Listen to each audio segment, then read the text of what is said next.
Autism ASD autism spectrum disorder. Autism అనేది ఒక మానసిక వికాస వైకల్యము. ఆటిజం అనేది ఆటోస్ అనే గ్రీకు పదం నుండి గ్రహించబడినది. ఆటోస్ అనగా తాను, సెల్ఫ్ అని అర్థము. అనగా వీరు తమ చుట్టూ ఉన్న పరిసరాలను కానీ ఇతరులను కానీ పట్టించుకోకుండా తమ లోకంలో తామే జీవిస్తూ ఉంటారు. ఈ లోపాన్ని సాధారణంగా పిల్లవాడికి 3 సంవత్సరముల వయసులో గుర్తించవచ్చు.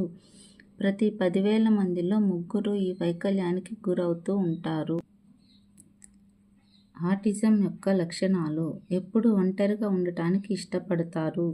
తను ఒక్కడే మాట్లాడుకుంటూ ఉంటాడు. తను ఒంటరిగా నవ్వుకుంటూ ఉంటాడు. ఇతరులను పట్టించుకోడు. ఇతరుల దగ్గరకు తీసుకున్నా దగ్గరకు రాడు. తన లోకంలో తాను బ్రతుకుతూ ఉంటాడు. వీరిలో హైపర్ యాక్టివిటీ ప్రవర్తన ఉంటుంది.